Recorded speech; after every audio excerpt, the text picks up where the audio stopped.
Howdy, howdy, folks. Once again, this is Donnie coming at you again after a long absence. The reasons for that absence will be clear in a few weeks. Nothing bad, nothing bad. In fact, it's going to be good. You'll like it, okay? But anyway, today we're going to look at a cybersecurity topic. We're going to talk about the news about how the U.S. government has updated its guidance for password security. All right, and this has to do with the recent announcement that the National Institutes of Standards and Technology of the U.S. government has released a new version, a new draft version, I should say, of publication 800-63, which is what describes digital identity guidelines. In other words, this is a document that, among other things, describes what it takes to make a good password. Now, to understand what the big deal is about this, we got to look at some history. Okay, and we're going to look at the legacy password criteria, which have been in effect for very, very, very long time. And this describes password length, and nobody could ever really agree on that. Generally, people said at least 8 characters. Some people recommended more. And but what NIST did recommend, the National Institutes of Security and Technology did recommend, they said use a mix of upper and lowercase letters, digits, and special characters in a password. In other words, make the passwords very complex. And the theory behind that was supposedly, according to them, the more types of characters you have in a password, the harder it will be to guess or to crack, because any password scanner, password cracker program would have to scan through more types of characters in order to try to guess the password. And they also said change the password on a regular schedule. Now, disagreement on how often, I forget exactly what NIST said, but people were saying, back then were saying, change the password for every 30 days. Some said, well, change it every 90 days, whatever, right? The point is, they wanted you to change the password on a regularly scheduled basis. And then they said, don't use dictionary words or words with personal meanings, like the names of your pets, names of your kids, things like that. Now, these password criteria were created by a guy named Bill Burr in 2003. Now, I'm not talking about the actor or the stand-up comedian named Bill Burr. I'm talking about another Bill Burr. The Bill Burr I'm talking about was a manager at the U.S. National Institutes for Standards and Technology, and he's the guy who created the original version of this document that I just showed you. But anyway, he was not a security expert. He was a manager. And for some reason, I don't know whether somebody told him to do it or whether he did this on his own, but he just came up with these password criteria and put them into this document, right? And since he was a manager and not a security expert, he didn't have a good understanding of how passwords really work or about how computer security really works, okay? And of course, this is typical of the U.S. government. You know, they put people in place who don't really know what they're doing. Okay, I mean that's the whole long and short of it. But anyway, eventually, security experts started raising concerns about these recommended password criteria that Bill Burr came up with. And the problem, I mean, yeah, you'd think that these password criteria would make for more secure passwords, but they did just the exact opposite. Because by forcing people to create passwords that would meet these criteria, well, if one of two things would happen, right? They would either create passwords that meet the criteria, but that would be impossible to remember, or they would use permutations of just common words that would actually technically meet these criteria, but they were very easy for the users to remember, but also very easy for somebody to guess using an automated computer cracking or password cracking program, right? So you see an example here of something that was very common. People would take the word password, for example, and they would replace some of the letters with special characters, use an uppercase P, replace one of the letters with a 0, replace an O with a 0, and that was supposed to be a strong password, right? Yeah, it met the security criteria, but it was not secure, not at all. Very, very easy for an automated password cracking program to guess.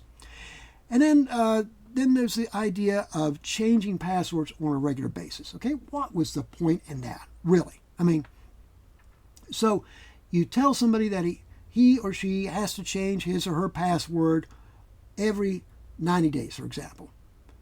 Okay, so that's great. So what if the person is gone for 90 days, never had a problem, password never compromised, then and then on that 90th day, he or she changes the password, and the very next day, the password gets compromised. What was really accomplished like that, okay? What was really accomplished by requiring the user to change his or her password? Absolutely nothing, okay? So now, because of this, people were creating ineffective passwords, and then when it came time to change the password, they would either make minor changes in the password, or they would write the password down and keep it in a handy place. Okay, and that was another thing. Everybody say never write a password down. Well, if you created a password that both met the security criteria and that was hard to guess what? It was also hard for the person to remember. So people back then a lot of times had no choice but to create these, either create passwords that were easy to guess or to write them down. Okay, it was the only way they could do their jobs. And what these computer people at the NIST did not recognize back in the day was that for network and computer security to be effective, usability concerns must also be addressed. Okay, if you make the security such that it's hard for people to use the computer or to log in the network, then they are going to take shortcuts like writing the passwords down, right? And writing passwords down it's not necessarily a bad thing if they keep the password slip in a secure place like in a bill folder or whatever. But a lot of people, they were writing the passwords down on a yellow sticky, posting them to the monitors, or putting them into desk drawers or whatever, right? Where they would be handy. That was a big no-no. Still is a big security no-no. You don't want to do that. Now, in August 2011, cartoonist Randall Munroe published a cartoon that illustrates the problem. So you see here in the very first pane in the upper left, you have troubadour with a couple letters replaced by numbers, and then at the end of that, an ampersand 3. So the password was basically troubadour and 3 with some numbers replacing the letters, right? Now, looks like a good strong password, right? It certainly meets all of the recommended password criteria of the time. But look at the next pane.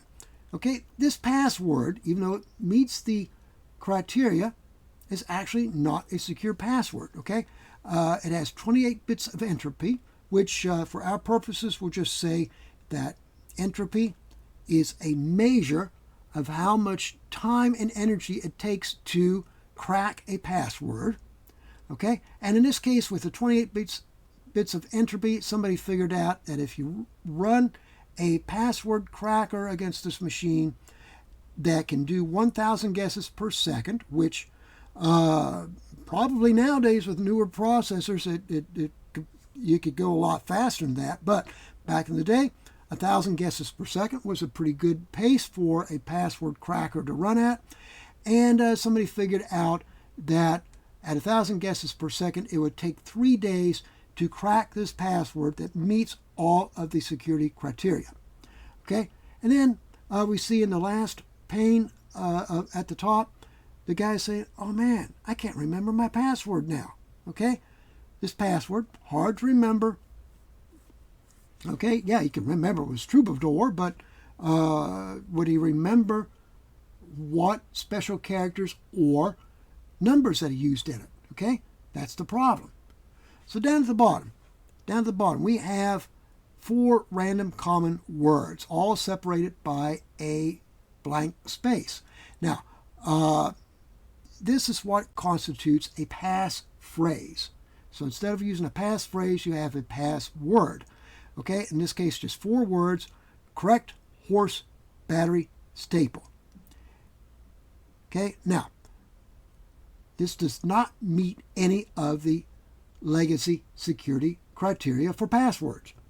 All right, no numbers, no special characters, no uppercase, and they're dictionary words. But look at the next pane. 44 bits of entropy here. Okay, more than our password that met the security criteria, right? So with 44 bits of entropy, somebody figured out that it would take 550 years at 1,000 guesses per second in order to guess this password.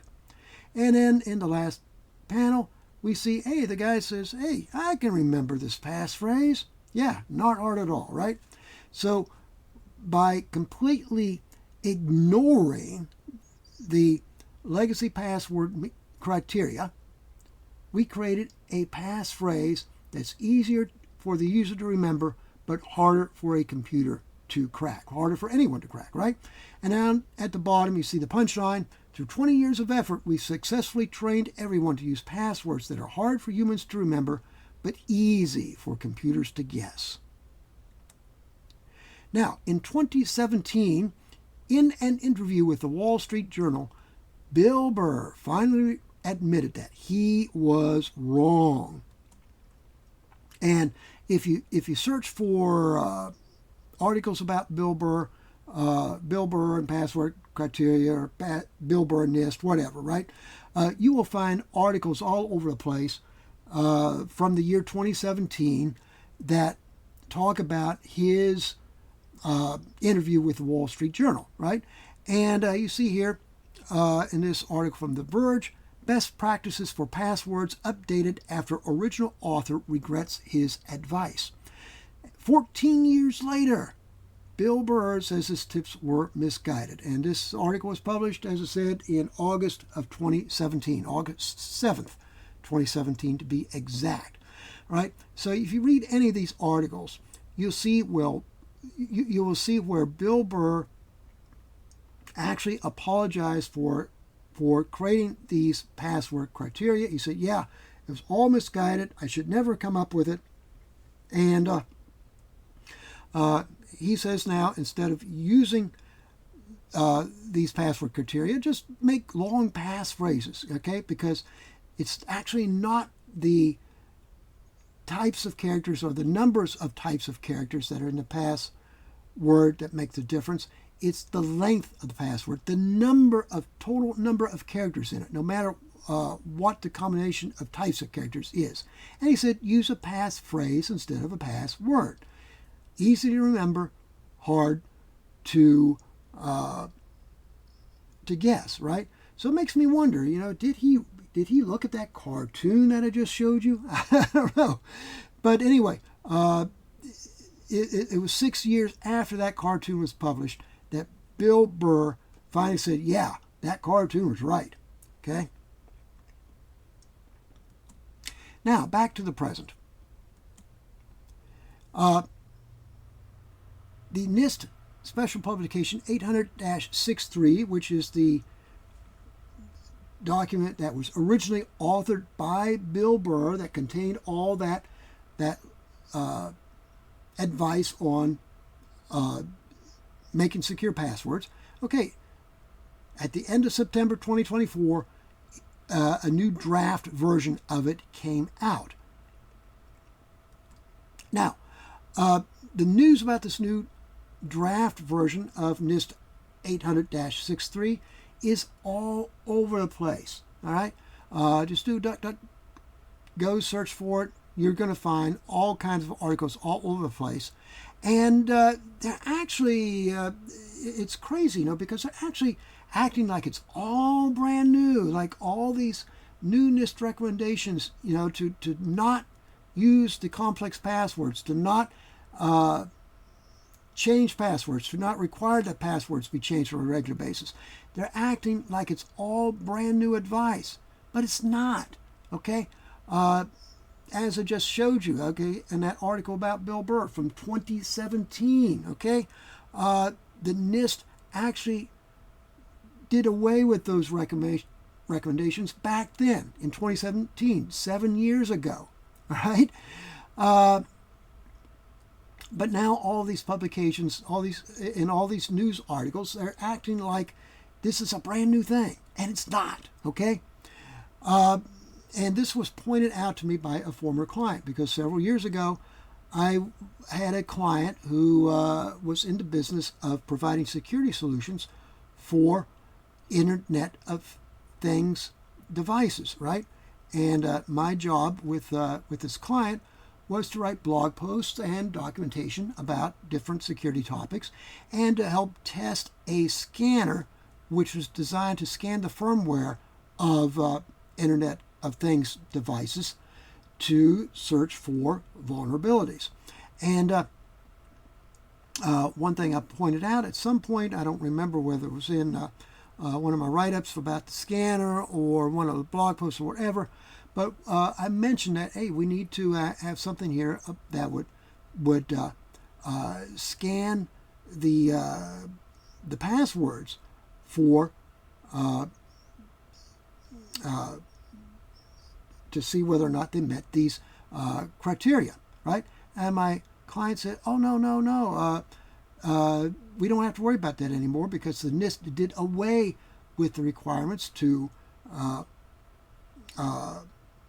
create complex passwords and to have to change the passwords. I said, oh, really? I didn't know that.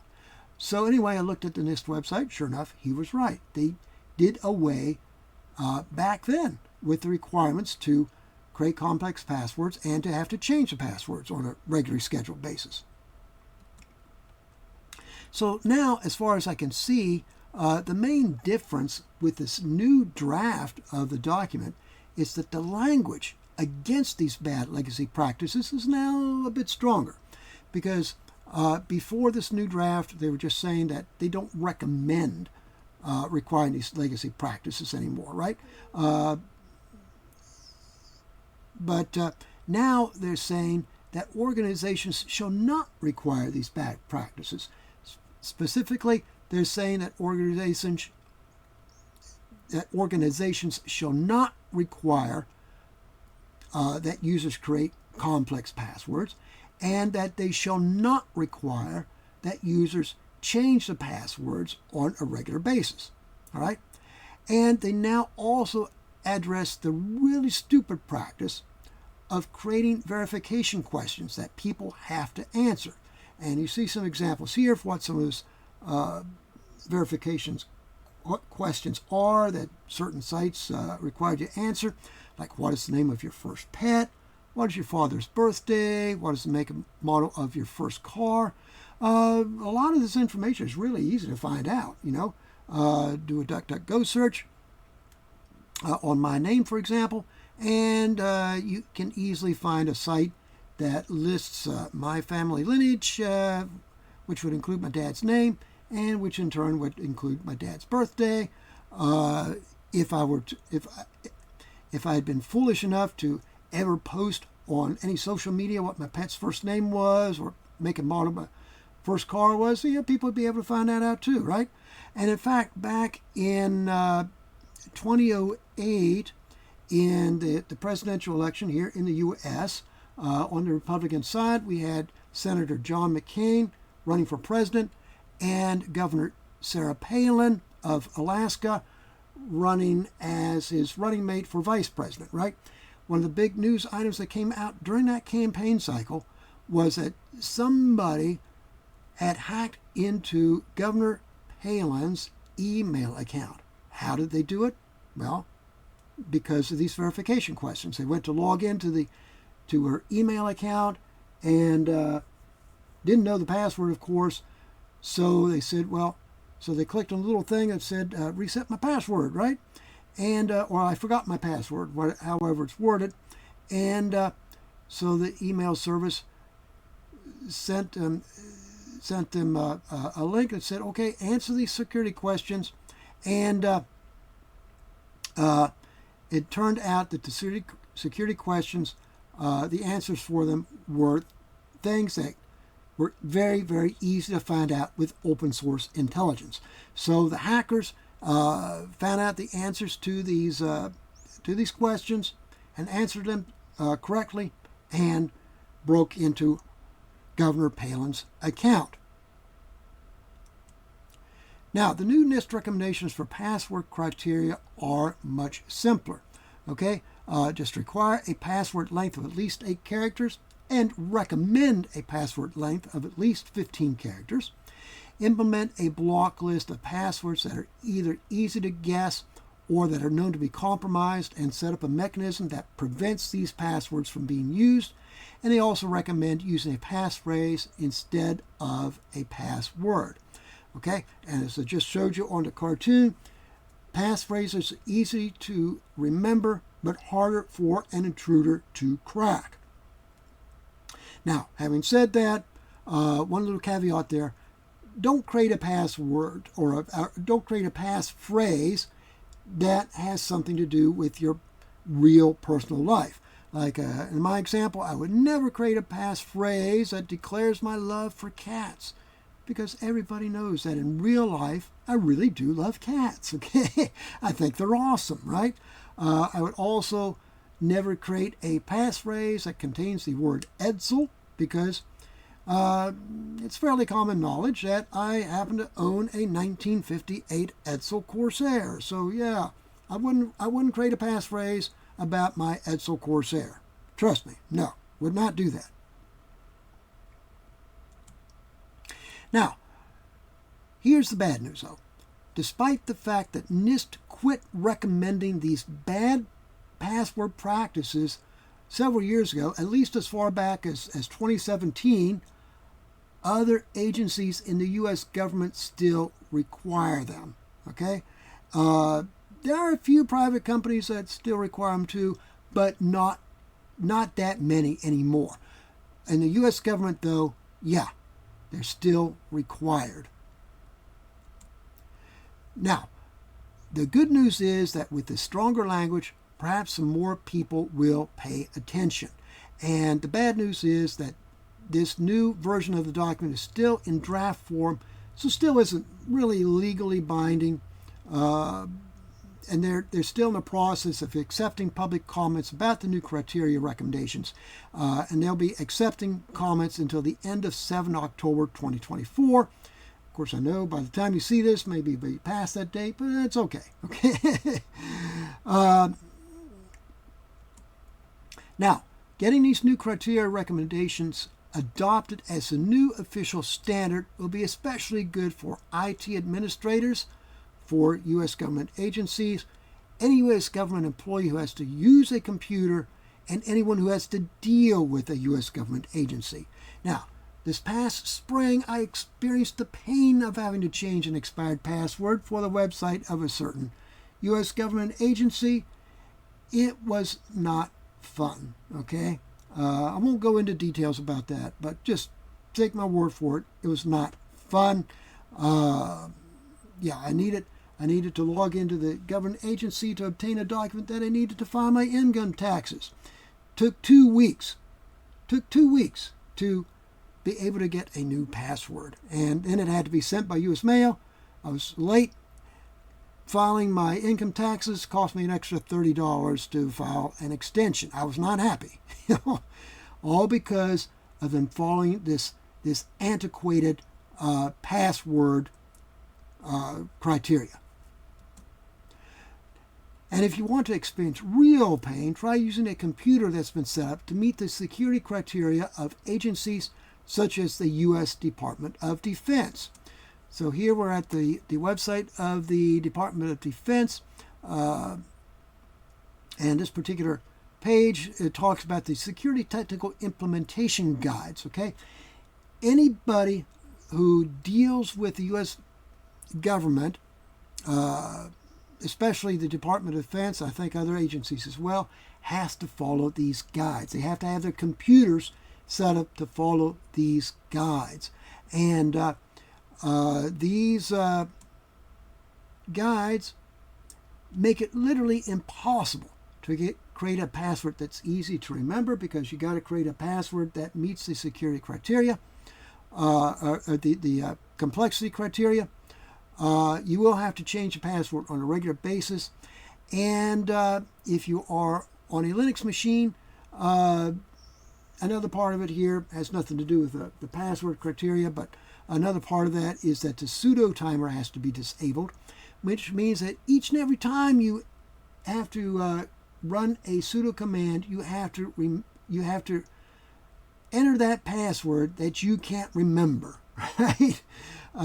So instead of being able to run one sudo command and enter a password, and then be able to run more sudo commands without having to enter a password until the timer times out, you have to enter that password each and every time you use a sudo command.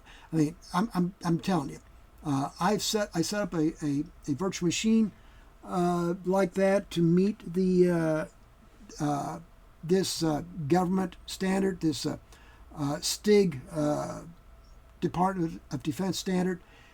I'm telling you, it makes the computer pretty much impossible to use. It's horrible. All right. So anyway, let's summarize here. And the big question is, are we at last seeing some common sense from the government? Okay. As I said, even though these new NIST recommendations are actually several years old, the rest of the U.S. government still clings to the old legacy criteria. And these old criteria make security worse rather than better. Now, I'm hoping that the stronger language that's in this new draft of NIST 800-63 will finally force the other U.S. government agencies to change their security practice and to completely give up on these old legacy password criteria. Because it is time, in fact, it's way past time, for these old legacy password requirements to die a merciful death. So, let's hoping, right? But also, something else I should mention, the news media, the tech news media, you got to wonder about them, right? I mean, as I said, they're coming out talking about this new draft as if it's brand new, earth-shattering news. It's not. As I said, as I pointed out, the NIST came up with these new recommendations at least as far back as 2017, so it's not new. Anyway, and it's now time for a word from my sponsor, which is me and my books. First here we have Mastering Linux Security and Hardening, which if you are a Linux administrator or if you're learning to be a Linux administrator, you really want this book. It will help you set up your Linux servers and Linux workstations as well in as secure of a manner as possible. So yeah, definitely want this book. And if you're studying for a Linux certification exam, such as Linux Professional Institute Level 3 Security, this book can help you out.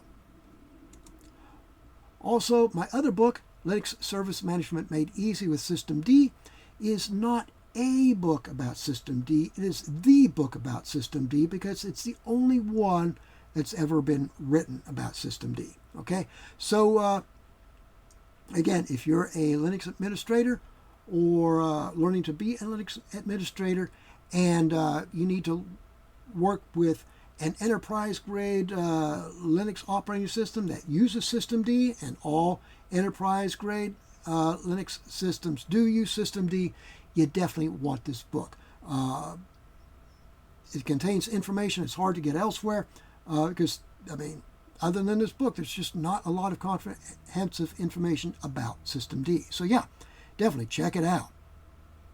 Anyway, I do believe that wraps it up here for this video. I do appreciate you watching. Please give the video a like and subscribe to the channel, and share the video out with any of your friends who are interested in either Linux or in cybersecurity. And other than that, I guess I'll see you next time.